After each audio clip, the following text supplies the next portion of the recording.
శిబిరానికి గౌరవనీయులు ముఖ్యమంత్రులు అలాగే డిప్యూటీ సీఎం బట్టి విక్రమార్క గారు విచ్చేసి ఉన్నారు. వారికి స్వాగతం సార్. ఇప్పుడు ఏమైంది సార్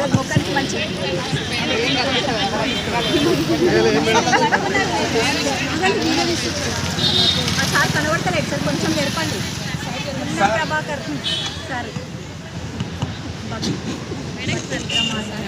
సార్ గత 20 రోజులుగా సమగ్ర శిక్ష విద్యాశాఖలో పనిచేస్తున్నటువంటి ఉద్యోగులమంతా కూడా నిరవధిక సమ్మె చేస్తూ ఉన్నాం.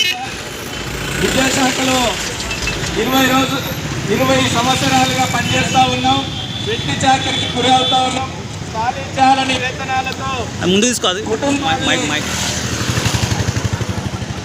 వెట్టి చాకరికి గురవుతున్నాయి సార్. మేము గతంలో సమ్మె చేస్తున్న సందర్భంగా మీరే మా దీక్ష శిబిరానికి విచ్చేసి మాకు మద్దతుగా నిలిచారు.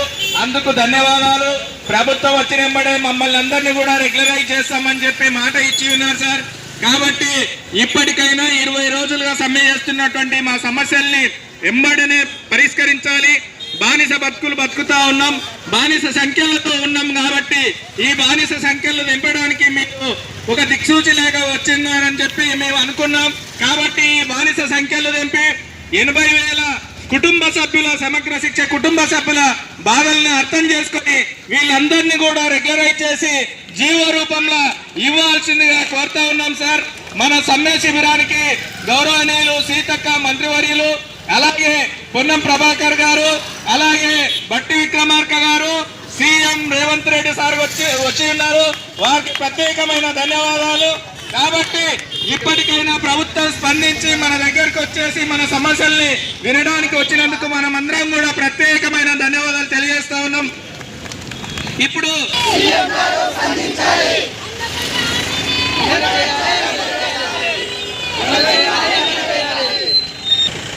మీరందరూ కూడా సమగ్ర శిక్ష ఉద్యోగులు గత 20 సంవత్సరాలుగా పనిచేస్తున్నారు. చాలీ జీతాలతో పనిచేస్తున్నారు. మేము మీకోసం వచ్చాము, మీ బాధ చూడలేక వచ్చాము. మీరు గత 20 రోజులుగా టెంట్ కింద కష్టపడుతున్నారు.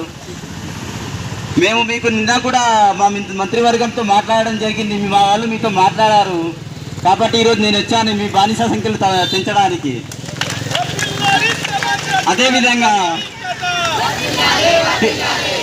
అదేవిధంగా పే స్కేల్ జీవో కూడా ఇచ్చిపోవడానికి తీసుకొని రావడం జరిగింది.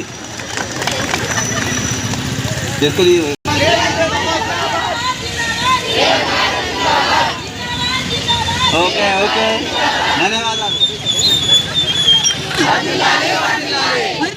సమగ్ర శిక్ష ఉద్యోగుల